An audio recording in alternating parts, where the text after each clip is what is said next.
Okay, good afternoon and welcome to the State Department. I have a few things for you at the top and then I'll turn it over to all of you. First, a welcome to a number of our public affairs officers and press officers going out to be spokespeople at our embassies overseas. Welcome to the briefing today. Second of all, as we continue our Free the Press campaign, we will highlight the case of Uthayan, a Tamil language newspaper in Sri Lanka. Uthayan has seen its personnel beaten, its newspaper shipments burned, its equipment destroyed, and its offices set ablaze in this last month alone. The assault on a free press in Sri Lanka extends beyond Uthayan. The BBC Tamil language service has had its programs about Sri Lanka and the Human Rights Council censored. Reporters have been physically assaulted and murdered in years past, and a prominent political cartoonist has been missing for 3 years. The United States calls on Sri Lankan authorities to demonstrate their commitment to the rule of law and freedom of expression by conducting thorough investigations into all attacks and killings of journalists and bringing perpetrators to justice. We urge Sri Lankan authorities to protect freedom of expression. The necessity of upholding this fundamental right was not only a component of the UN Human Rights Council resolution in Geneva this March, but it was a central recommendation of the Sri Lankan government's own Lessons Learned and Reconciliation Commission. Also, because it's in the news, I will say that we've seen the Amnesty International report and note that it echoes many of the concerns we raised in our own human rights report. So as we have said many times, we remain extremely concerned about threats to freedom of expression in Sri Lanka and continue to support the need for justice and accountability for serious human rights abuses in Sri Lanka. Can I ask? I have one more for you before and you can ask about any of the toppers, but let me do my last thing, which is to point out to all of you to highlight the decision by the European Court of Human Rights regarding the detention, trial, and conviction of former Ukrainian Prime Minister Yulia Tymoshenko. The court decision found that Mrs. Tymoshenko's pretrial detention was arbitrary and unlawful, and a right to liberty restricted for reasons other than those permissible. We reiterate our call that Mrs. Tymoshenko be released and the practice of selective prosecution in Ukraine end. So, Brad, having said that, I'll turn it over to all of you. I had actually a follow-up on freedom of information. Okay. Do you have a comment on the Iraqi decision to revoke the license for Al Jazeera? I think they suspended several Iraqi TV networks as well. I think it was a couple of days ago already. Yep. Thanks, Brad. So we are concerned by that the Iraqi government's Communications and Media Commission has suspended the license of 10 media outlets. This action undermines the democratic principles of the Iraqi constitution and the Iraqi government's ability to guarantee freedom of the press and freedom of expression. We've expressed our concern to Iraqi authorities and call on them to reverse this decision. We've been told that this is a temporary measure and await action that could correct this order. And the protection of journalistic freedom is an essential aspect of all democratic societies, and we urge the Iraqi government to respect press freedoms and safeguard journalists throughout Iraq. So how are you urging them to do this? You've made a call and said, wow, this is really bad, or what? I mean, this is a pretty drastic measure compared to, some of the things you've raised in the last couple of days even. Yeah, well, we're concerned, and that's why we've raised it at the embassy. I'll have to check and see if we've also made calls from Washington, but we've absolutely raised it very clearly with senior levels of the Iraqi government to make our concerns crystal clear in this regard. Can we stand it up? Okay, go ahead. In the last few days, we've seen a spike in violence as a result of the election. With, of course, Iraq is accusing all these stations with fomenting sectarian strife and so on. Tell us, if you will, if you are doing anything to bring the groups together. Yep. Thanks for the question, Saeed. The U.S. strongly condemns the recent spate of terrorist attacks perpetrated in Iraq, and we offer condolences to the victims of these attacks and their families. U.S. officials here in Washington and in Baghdad have been in near constant contact with a wide range of senior Iraqi leaders to help resolve ongoing political and sectarian tensions. These talks have focused on specific steps to avoid further violence and resolve key issues peacefully through dialogue and the political process. So we're intensively engaging with all sides in an effort to reduce tensions, and we're doing that through our senior officials here in Washington and through our embassy. Are you in touch with the head of the parliament, Mr. Osama Najafi, who is now insisting that Maliki should resign? I mean, we're in touch with a wide range of the political spectrum from all different sectors of Iraqi society. I'm not sure about our outreach to him in particular, but certainly with Kurdish leaders, with Sunni leaders, with the government. We've been in touch with a number of different leaders to make clear our concerns and to help facilitate any ongoing cooperation that we can to lower the tensions. And finally, could you tell us whether the embassy is on lockdown or is it able to conduct its business and do public outreach and so on? I don't have any specific information for you on embassy security one way or another. You know that Iraq is a dangerous place, and we have very specific measures for embassy security. But in terms of, given this recent spate of violence, I'm not aware of any particular embassy security measures. Jill, go ahead. Thank you. Other subject, North Korea. Sure. After a lot of, bluster and threats, there's suddenly quiet. How do you explain this? Was it a result of the visit by Secretary Kerry and talking with the Chinese, or are there other factors at play? Well, again, I'm not sure that we would sort of give an academic analysis here of what their actions are, try to posit what North Korean actions are, but you know what our U.S. policy goals are, and that we want the verifiable denuclearization of the Korean Peninsula. We want it done in a peaceful manner. And I will say that in terms of sort of de-escalating the rhetoric, that's a good thing, but the broader policy goal still remains in place, which is the verifiable denuclearization of the entire peninsula. So certainly stopping some of the bluster and the rhetoric and the threats is a good thing. But more fundamentally, we need to get to a place where they're going to start coming in compliance with their international obligations. Right, but why are they doing it, do you think? Well, again, I refer to them about why they're taking the posture they are, but in addition to lowering rhetoric and tension, we also want them to start to make signals that they're going to come in compliance with their international obligations. Follow up on that? Guy, go ahead. Has there been, thanks, Patrick. Has there been any development toward the possibility of restarting talks with North Korea? I don't have an update for you one way or another, other than to say, as we've said previously, that they know what they need to do in terms of starting to take steps to come in compliance with their international obligations, and as the Secretary said, show a seriousness of purpose.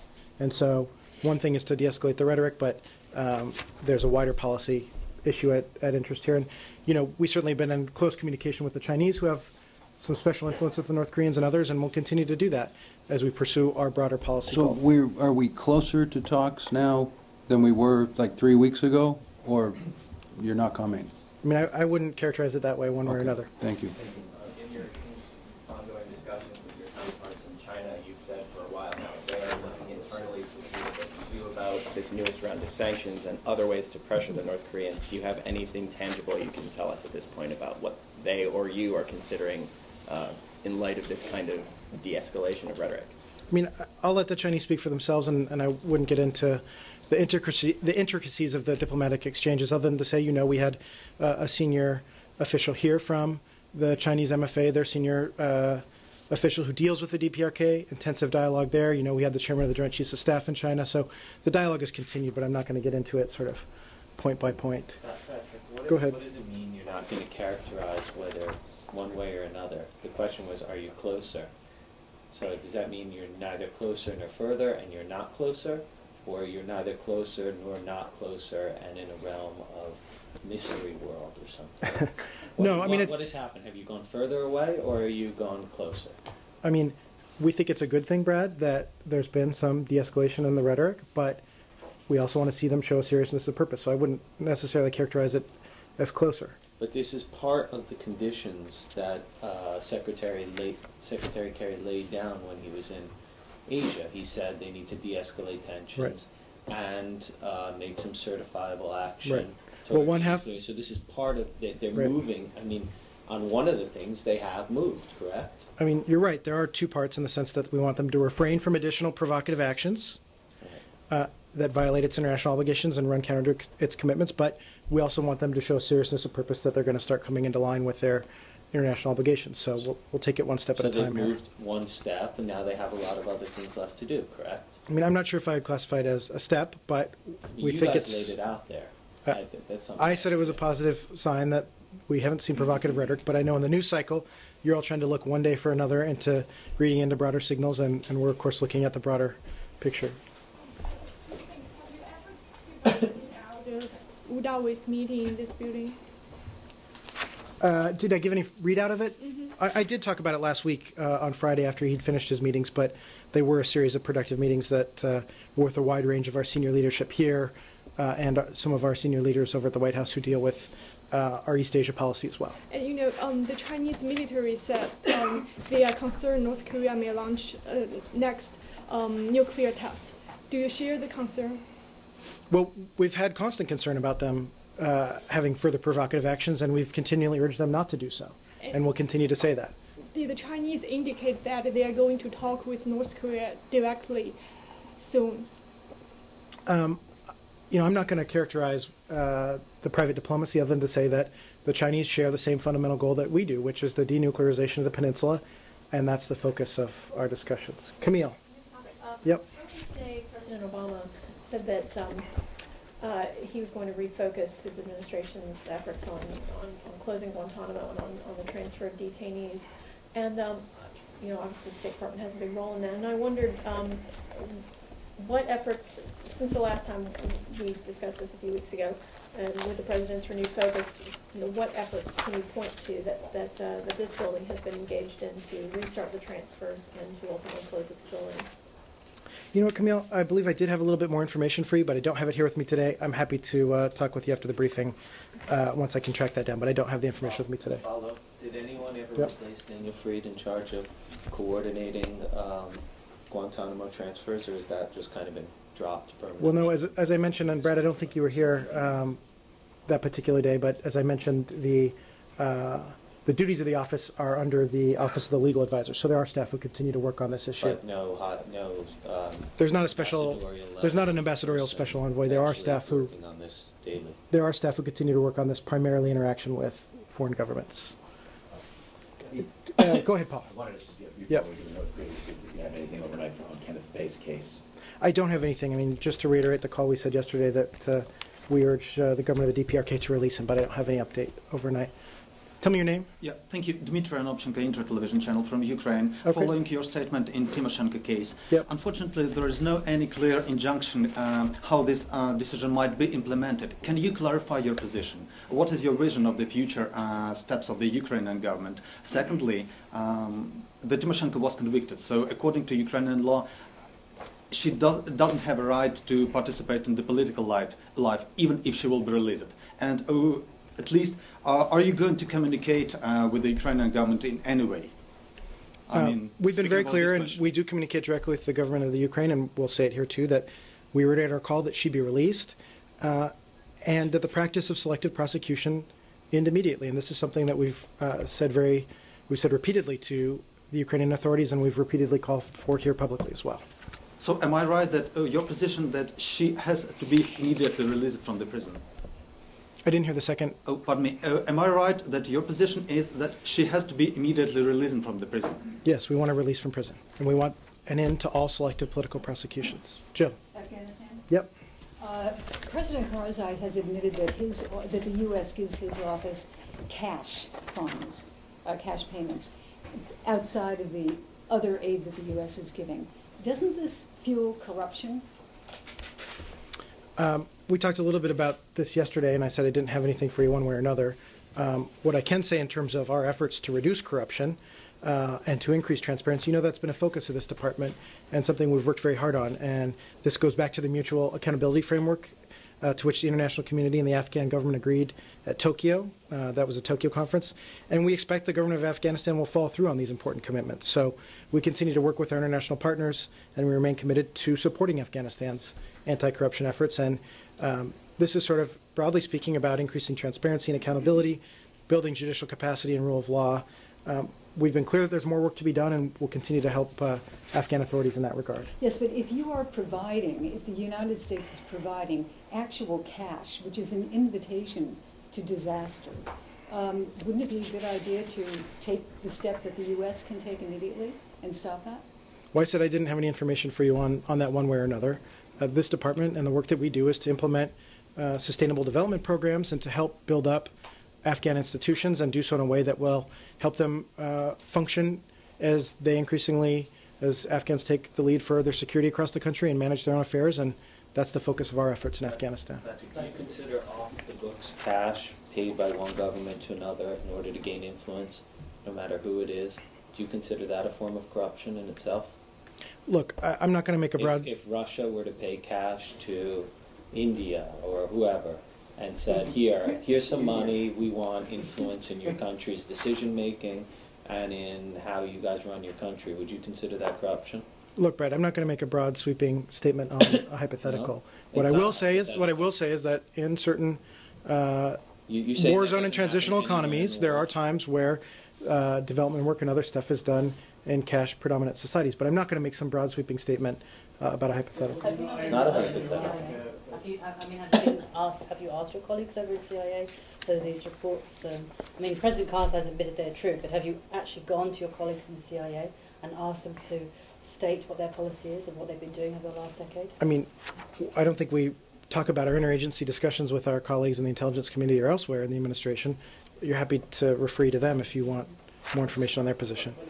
Saeed, go ahead. Why do you think that they continue the practice when they actually tried this in Iraq? I mean, we understand the urgency that sometimes you need to infuse some funds to deal with urgent conditions and so on, but it had disastrous consequences. So apparently they are still using it in Afghanistan, not really learning a great deal from lessons learned. Look, I'm not going to sort of do a broad historical analysis here. The bottom line is we do our development aid in the best way we can that is sustainable and is helpful to the local societies we're working with. Guy, go ahead. Regarding the report last night that officials from the State Department and CIA have hired lawyers and are complaining that the White House is trying to intimidate them from speaking to Congress about last September's attacks in Benghazi, Libya. Have you seen this report? Do you have a response to it? And could you comment on this department's wider policy with regard to responding to requests from Congress for testimony related to the Benghazi attacks?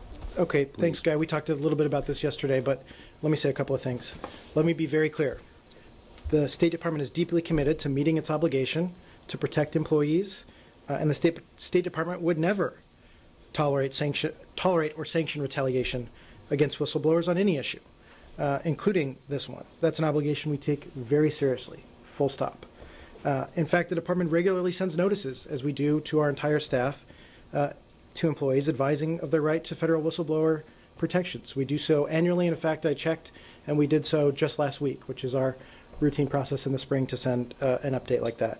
In terms of the attorneys issue, we're not aware of any employees who have requested clearance for private attorneys, security clearances for private attorneys in connection with Benghazi. In the event of such request, the department has a security clearance process in place under which clearances can be provided to private attorneys who are representing individual employees of this building. So could you just say a little more? I mean, what is the, what do you make of this report then? I mean, this is just, it's made up, or is there something real here? I mean, there's a special counsel for one of the committees on Capitol Hill that's saying that she's representing a client who was involved in Benghazi that this has happened to. Let me just repeat it, Guy. We're not aware of any employees who have requested security clearance for private attorneys in connection with Benghazi. We're not aware of it. You heard the Secretary say earlier today, Guy, about the concern about the enormous amount of misinformation out there. The Secretary testified about that when he was on the Hill, and he said that we're going to continue to work with the Congress very closely. So he mentioned that his Chief of Staff will be a point person and that we'll continue to have our discussion and dialogue with Capitol Hill, and that there's a process in place to assess some of these new and outstanding requests. So we'll continue to be collaborative with Capitol Hill. Thank you. All right. Go ahead, Tolga. On the rapprochement between Israel and Turkey, Yeah. the Secretary Kerry urged both sides to speed up the rapprochement actually recently.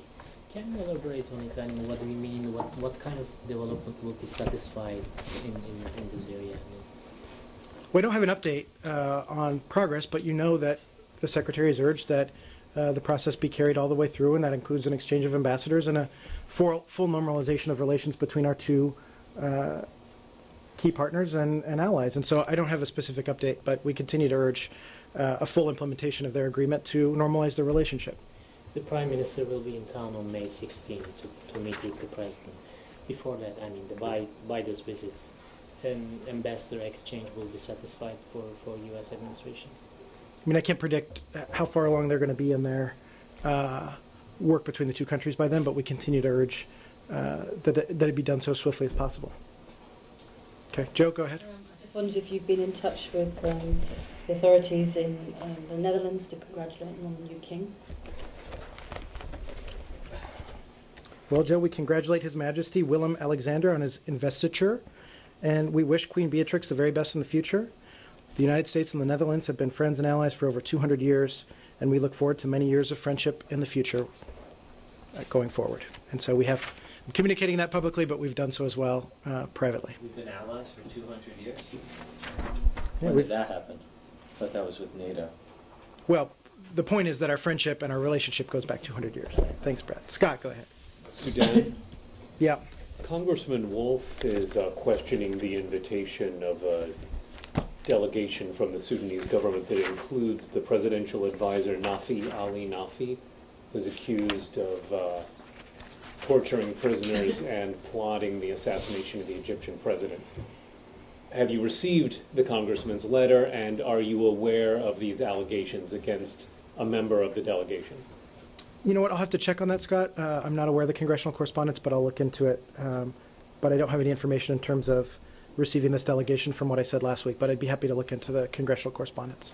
Do you have readouts Go ahead, Brad. on the Secretary's morning meetings with the Egyptian and the Jordanian foreign minister? I do.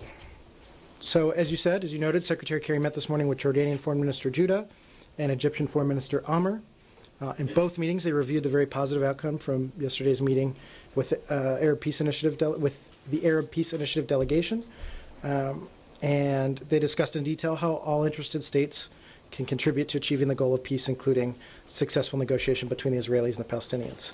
And as you know, as two Arab states with formal peace treaties and relations with Israel, we've always looked to Jordan and Egypt to contribute to a wider regional peace, and the ministers confirmed their commitment to our efforts. In his meeting, hold on, let me finish. In his meeting with Foreign Minister Judah, they discussed bilateral issues as well as the ongoing situation in Syria, including the increased refugee burden faced by Jordan. Secretary Kerry reiterated our commitment to helping Jordan face this burden. And finally, Secretary Kerry and Foreign Minister Amr also discussed bilateral issues and the situation in Egypt. In their meeting, Secretary Kerry discussed the need for the government's leadership role in building greater political consensus in Egypt in order to move the democratic transition forward and address the political and economic challenges Egypt faces. And finally, they also discussed Syria in his meeting with his Egyptian counterparts. Now that he was able to wrest this minor concession from the Arab states on the wording of their initiative and on land swaps as part of their vision, did they have any discussion on what steps they'd like to see from Israel going forward in the near term? Again, I'm not going to get into the details of the diplomacy. I think you heard the Secretary speak very clearly about this important step with the Arab League, but in terms of our diplomacy and getting the parties back to the table and the steps, I'm really not going to get into it. Yep. I asked the Palestinian Foreign Minister last night or yesterday about this very issue, and he seemed to be comfortable that this is now part of the peace effort forward, so to speak, the land swaps and perhaps other compromises. He also said that the Palestinians promised that they will not pursue any additional membership in UN agencies such as the ICC and others and so on, and that they have received nothing in return. But do you, on your part, lean on the Israelis to stop settlement activities in exchange or in show of goodwill toward negotiations? Our longstanding policy on settlement still stands, and it's something that we do raise with Israeli leaders. I'm not going to get into a point-by-point back and forth of what we're doing to try to get the parties to get this back on track, but it's something that we do raise with the Israeli authorities. He also suggested that a follow-up meeting will take place in a matter of weeks. Is that different, or is it consistent with some news that you guys are going to host a peace summit come June? Is that? Saeed, I already talked about this last week, that these Right. media reports of a peace summit are not accurate, and I don't have any update to that. But we're in a meeting that would bring in Jordan and the Israelis and so on, be considered a peace summit in town here? I don't know about that, but I don't have an update from what I said last week. I do want to take the opportunity, though, since we were talking about the West Bank and settlements. The United States strongly condemns today's terror attack against an Israeli citizen in the West Bank today, which resulted in the murder of that individual. We express our sincere condolences to his family. We also strongly condemn the reported acts of reprisal, including the attack at the Al Rabat Mosque and Urif village near Nablus, and we call upon all parties to take steps to restore calm and avoid the potential for further Okay, escalation. and finally, there's a Palestinian prisoner by the name of Rashid Azrai, who's been in prison for the past 10 or 12 years and so on, and now he served his sentence, and you guys are trying to deport him, but no country will take him. Has there been any effort to locate a country that might want to take him? Or do you know what I'm talking about? I'm not familiar with the case. I'm happy to look into it afterward. Okay, Goyal, you've been patient. Go ahead. Thank you. Before my questions on South Asia, if I can go back to China, please.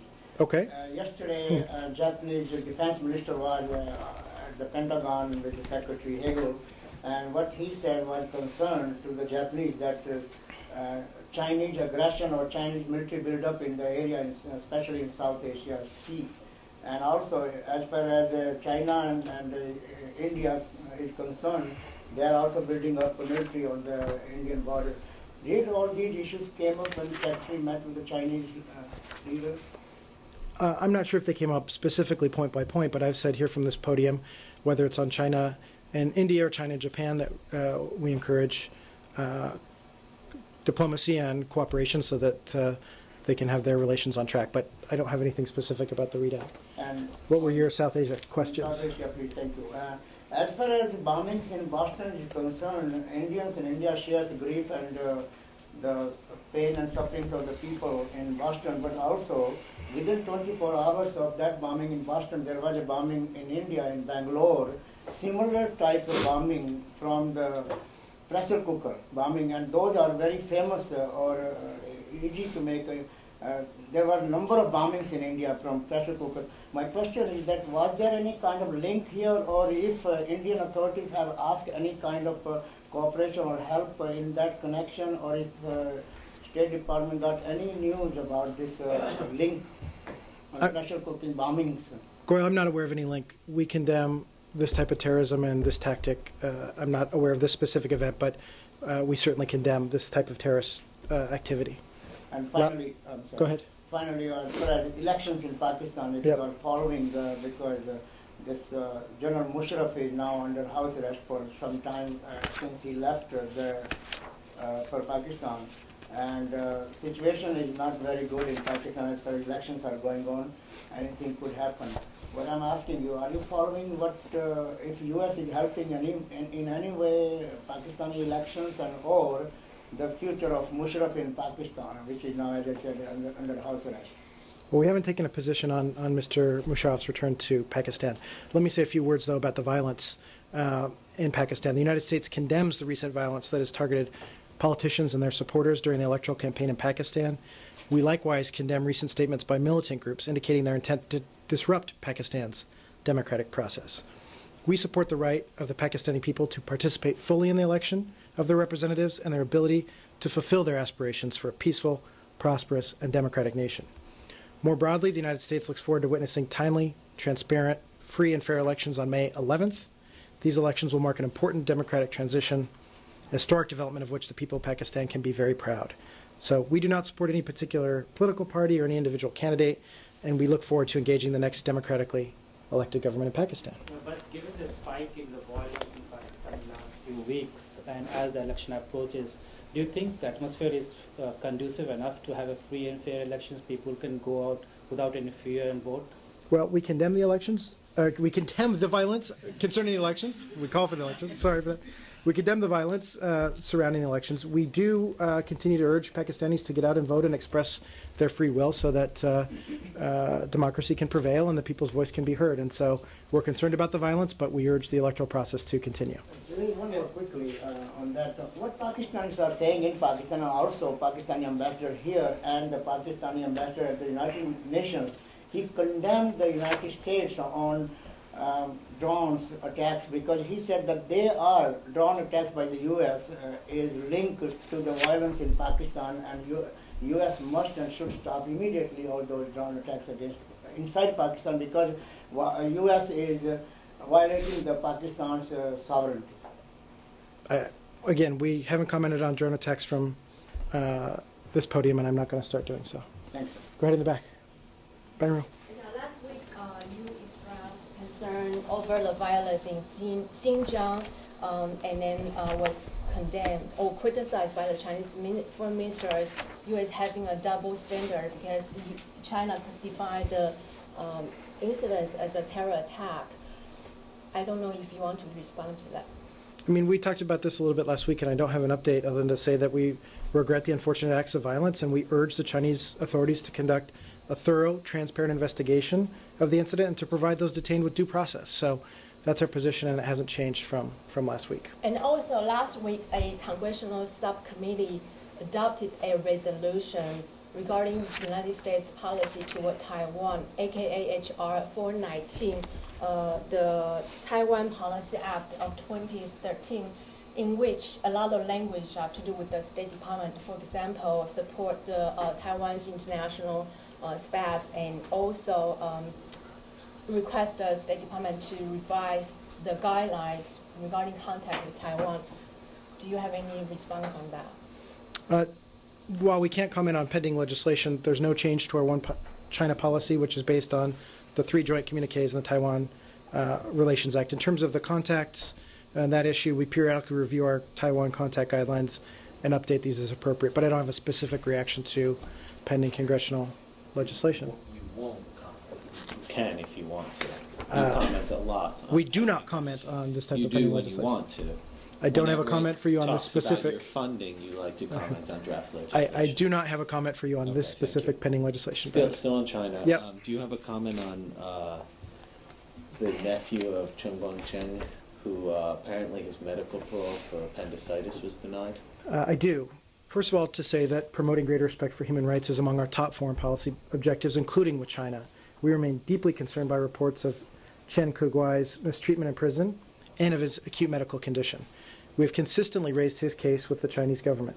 We call on the Chinese authorities to treat him according to China's international commitments to protect universal human rights and make sure he receives proper medical treatment.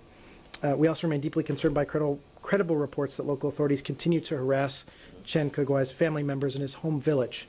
So we urge the Chinese authorities to stop harassment of his family and to treat them fairly and with dignity. And I do want to remind people that both Secretary Kerry and Deputy Secretary Burns raised his case with Chinese leaders in Beijing this month. Secretary Kerry reiterated that in his congressional testimony. And the U.S. Embassy and officials in Washington, we've reiterated our concerns with the Chinese government and called for Chen Keguai to be given immediate medical attention.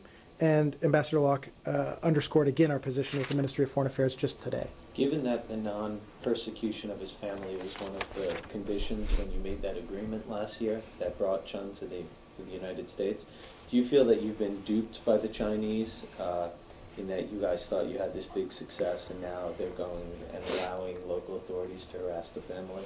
Well, I'm not. Well, worse than harass, persecute. I'm not going to get into our diplomatic back and forth with the Chinese over the arrival of Chen Guangcheng here to the United States. What I will say is we've been very clear in our concerns. We're raising them very vocally. We're doing it here publicly and also privately, and so our concerns are very clear and have been expressed to the Chinese government. Since this was an actual agreement that you guys made, what would be the consequences if this continued mistreatment persists? Again, I'm not going to get into the details of the negotiation, but I will say that we're deeply concerned by this. But there's no potential consequences.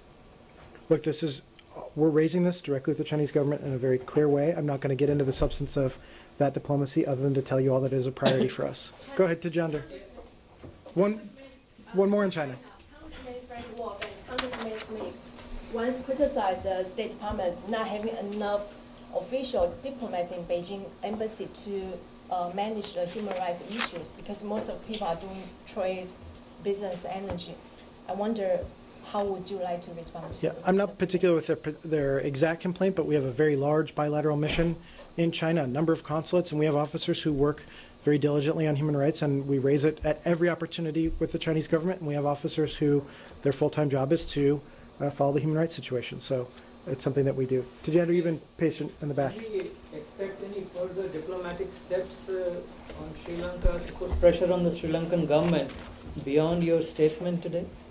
I mean, we're going to continue to work with the Sri Lankans bilaterally. We're going to continue to work with interested parties that include a number of people, quite frankly, in the international community who are deeply concerned. And so we'll continue to do so bilaterally, but we'll also continue to do so with other members of the international community. And that's certainly been the case with at the UN Human Rights Council and in other fora. So we'll continue to press our concerns very directly. Just a quick question on, as far as U.S.-India relations on the Capitol Hill is concerned. There is one of the largest U.S.-India congressional caucus on the Capitol Hill. But now last week, few congressmen got together and Sikh community have now a exclusive Sikh congressional Capitol Hill caucus only for the Sikh community. My question is, and this was condemned by the Indian government or Indian embassy here in Washington. My question is, if State Department is aware of this, and what do you make out of this? This exclusive, not for the Indian American community, but for the Sikh community only, despite we already have one US-India congressional caucus dealing with the Indian community or US-India relations. Gaurav, I'm not aware of the specific interest group, but people are free to assemble and make their positions known. I'm just not aware. One last question here. Back to Benghazi. I'd like to return, if I may, to the subject of your exchanges yesterday with my colleague James Rosen. You stated at the podium yesterday that you are not aware of any whistleblowers related to Benghazi, nor are you aware of any requests for security clearances by private counsel representing them. Yet Congressman Issa wrote to the L office on April 16th, specifically to Mary McLeod, the principal deputy legal advisor, and informed her, quote, attorneys representing State Department personnel in this matter will require clearance. So first, isn't it a fact that the department has indeed received notification of the existence of whistleblowers on Benghazi and the existence of private counsel seeking security clearances? And second, why hasn't Mrs. McLeod responded to that inquiry? Well, what I said yesterday stands, and I said it also in reply to other questions earlier in this briefing, and that stands as well. And so we've been very clear on this. And one follow. Attorney Victoria Tunzing, who is a former Justice Department official and former chief counsel to the Senate Intelligence Committee, appeared on Fox News yesterday saying that her client is one of the career State Department officials who considers himself a whistleblower on Benghazi. Ms. Tunzing stated on the record that this individual has been threatened for indicating an interest in providing more information to Congress. Can you likewise state on the record that no potential witnesses in this building have been threatened in connection with this case? Well, I just reiterated, and you heard very clearly earlier in the briefing, what I said about whistleblowers and what this department's position is on whistleblowers. And you heard what I said about the request for security clearance, that we're not aware of any employees who have requested clearance for private attorneys in connection to Benghazi. Quick follow-on, Yep. Bangladesh. A couple days ago I asked you if any American companies received their products from these factories that have been collapsed, and you said at the time you had no information about any American companies that might have. Right. Have you an update? Well, Brad, we're continuing to review the situation carefully. You know that there are complicated supply chains, and getting to the bottom of this has taken a little bit of time. So I don't have an update yet, but I can assure you that our folks are looking at this closely, and when I do have an update, I'll be sure to get back to you. Haven't American companies actually said already publicly that they have received product from these factories? Some of the companies are starting to clarify, and it's starting to become clear. You just don't know about that yet. When I have a fuller picture for you, I'd be happy to provide more information. Okay?